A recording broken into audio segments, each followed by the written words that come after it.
What's going on, guys? Weather's finally nice enough to do something around here.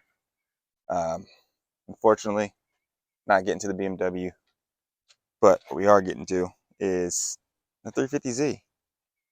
And as you can tell, I sent her a little too hard. Um, at least that's the story we're sticking to. Did some pretty good damage to the wheels, but also, as you can see, got some damage to the bumper. And as we take the stuff off, you'll see we got some more damage to some of the structure inside the car, or at least on the front end. Luckily, we've already got new body panels for this, so Henry's not as concerned about the OEM bumper, and we can probably source a new one pretty easy. Besides, it's a 350 way to not have a bumper on the car, right? It did test out pretty well up at VIR. Suspension worked, felt pretty good. The uh, the arrow on the back definitely doing its thing. We did lose some mile an hour up top, but we were able to carry a little more speed into some of the turns. Brakes definitely worked a lot better than the stock ones did. We managed to not cook the brakes, which is already an improvement. So shout out to the Z1s, and of course we got the Nismo out back. So yeah, now we're just gonna pull this front bumper off and start with the teardown of the core support. All right, so first up, we're gonna pop off our 6 clips. You know, Henry's all about the bling, so yeah, Masterpiece Automotive. Looks pretty good, burnt titanium, but we'll pop these off.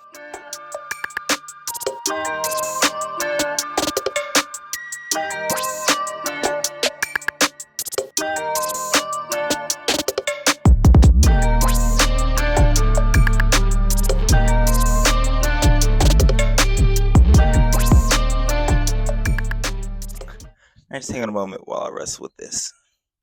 Alright, now that I got that last one out with absolutely no struggle at all. Next, we're going to pop out the bolts down here. See if we can get it.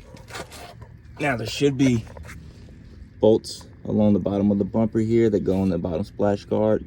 But as you can see, we don't have that splash guard down there. We are replacing that. Then there's bolts right up in here. So you see one, the second one out here, and then there's a third one. Where are we at? I think it's right here.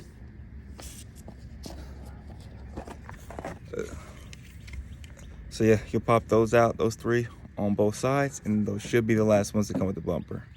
Again, we're not running a splash guard, so we don't have to take out those. But if you do have your splash guard shield, I think there's about 10 of the 10 mil bolts down there as well. All right, moment of truth. Let's see if we get this off. Yeah. Just like that, pretty simple. See, look on the back side, some of our damages. Yeah, right there's a tough one.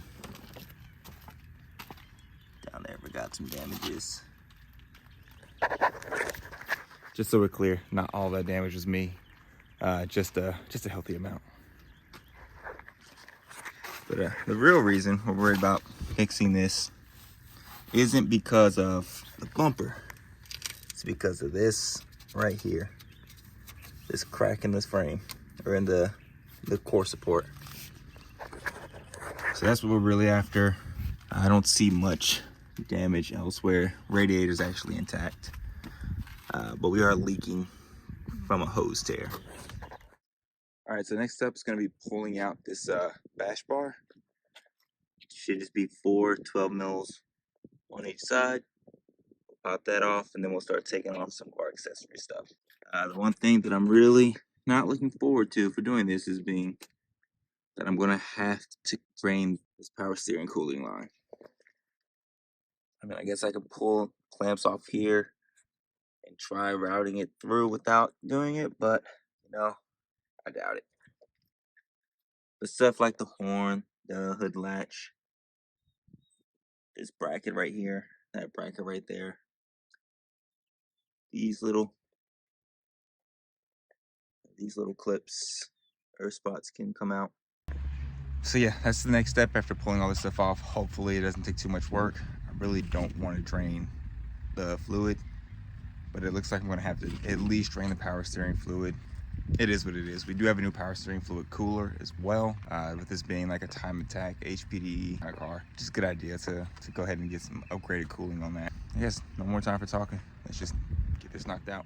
All right, so we got most of the stuff taken off of the old core support. So now we're going to start adding that stuff back to the new core support, starting with these brackets for the bash bar.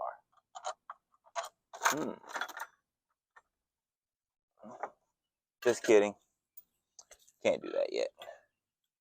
What we can do though is add these in.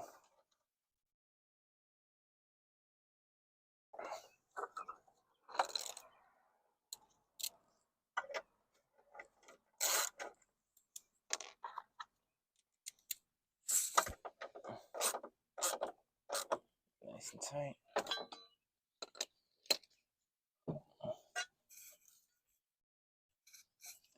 Same thing over here.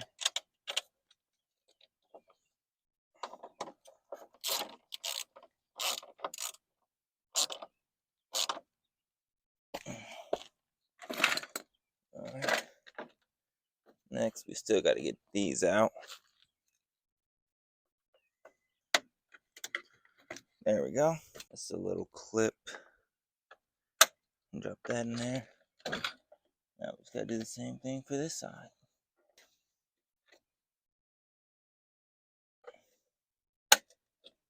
All right, those are in. Let's see what else. Now we got to get this clip off for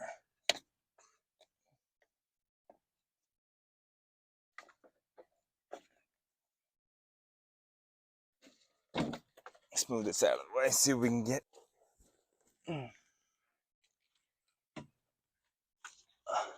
There we go.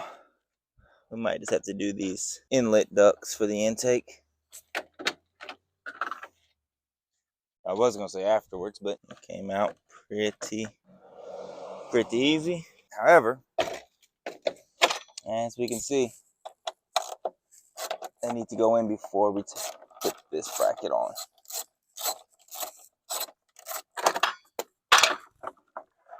Oh well.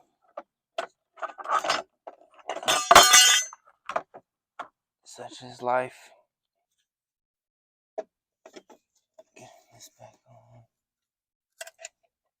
Ugh.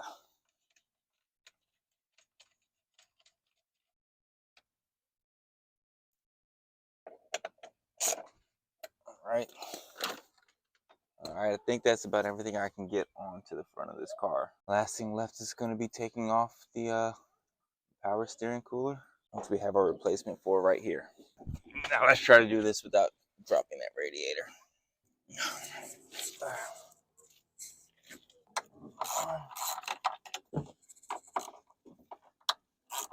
1, 2, 3. Alright, so that's off. Now I get these hoses off right back in here. Alright, so far so good. Let's see if I can get you guys where you can see.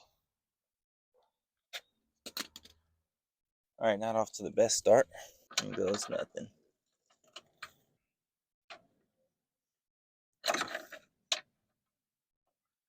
Come on, get off of that. There we go. Alright, making some progress. At least on one of the lines. So let's get that one off. There we go. Let's see if we can actually get this off. Start up top. Actually, we'll start on the sides. JK, back up top.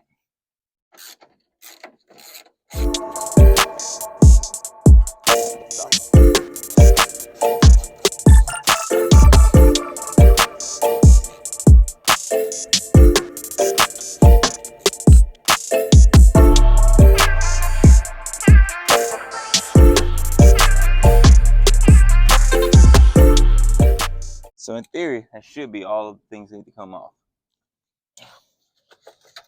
But we shall see.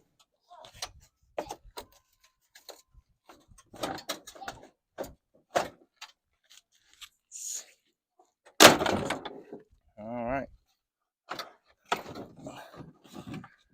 Gotta get these off.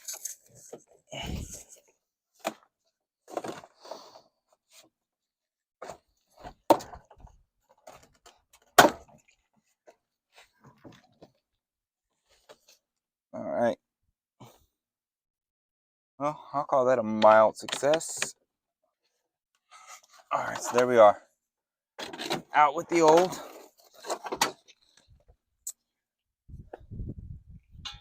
And you can see it's a lot of damage done to that. All through there. So now, let's get the new one on.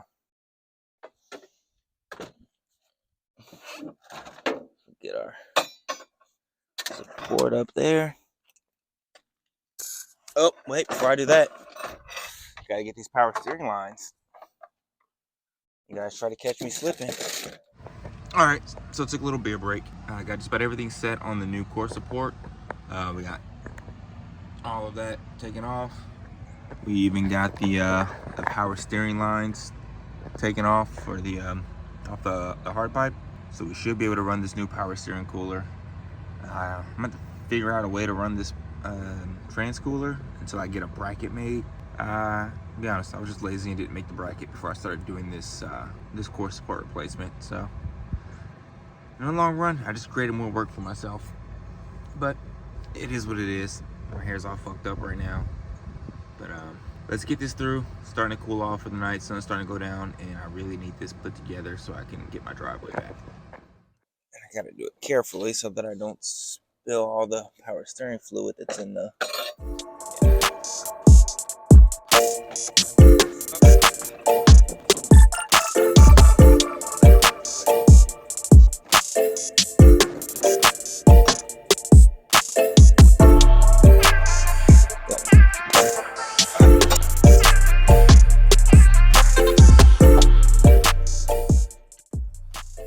Might just pull this headlight out. Really didn't want to do this.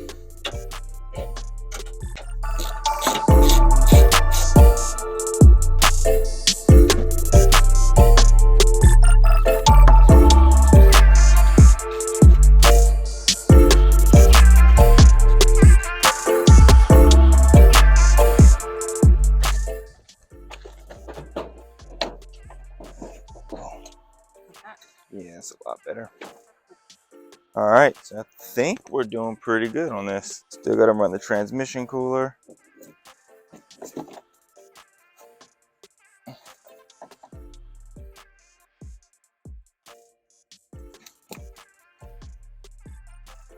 Cut this.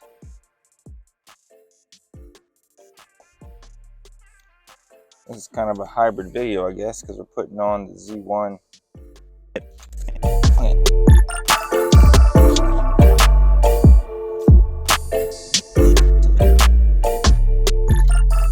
Boom. Power steering lines are on. All right, so now that I got most of the work done on the car, I'm going to call it an audible on this one. We're not going to put the trans cooler in right now, and we're going to wait for two reasons. One, it's a generic trans cooler kit, so it doesn't have any brackets or anything specific to this car. So I'm going to have to fabricate new brackets for it, and I don't know how it's going to play out. I don't want to make it too flimsy and it flops around in the wind or as the airflow comes through. But if I make it too bulky, it's going to take up a lot of space, which brings us to our second reason why. That's because Henry just informed me that he ordered a cold air intake for this as well. And that air intake is going to sit right back here in front of the radiator. So what I'm going to do, I'm going to wait for that. I'm going to get the intake in first, and then I'll build a bracket around that for the trans cooler. But before I put the car on the ground, I did find something that was cause for concern, and I'm going to go ahead and fix that up now. So if you look right here, thank you. So as we get under the car, You see we got our nice sway bars. However, our links right here, and these things are like hand tight, or I should say hand loose right now on the inside as well. So we're gonna fix that up. Couldn't get a hex key in there and make it fit without hitting the frame right here. So what I did was just take a good old fashioned cutoff wheel to a spare 6mm hex tool that I had laying around, and it should give me the clearance I need to fix this, or to make it fit in there so I can tighten it down. Yeah, having the sway bar links loose like that, not ideal, especially considering we were on the track pushing this thing pretty hard. So let's tighten that up and hopefully we finish with this car for now.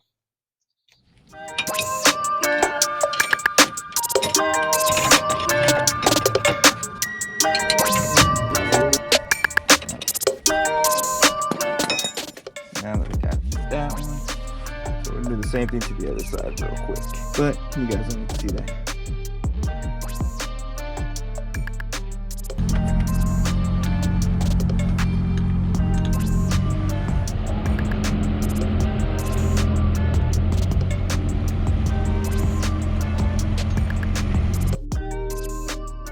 All right, so that's it for this episode with the 350Z. Like I said, I had to call an audible for the transmission cooler. But yeah, we're gonna work on something a little bit better than what we got. And here's what it ends up looking like. Everything's back on. Let's see right there. You can barely tell. All right, so as I'm editing this video, I realized I did the same thing that I do in every other video, and that's forget to give you guys a proper send-off. So if you made it this far in the video, we truly appreciate you, and we hope that you consider giving us a subscribe. And hopefully, just stay tuned for the next video. We'll tackle some more things in the Z. We still got control arms, throttle bodies, exhaust, a whole lot of other stuff coming for the Z, as well as some other cars that we haven't really announced yet. So once again, thank you, and see you in the next one.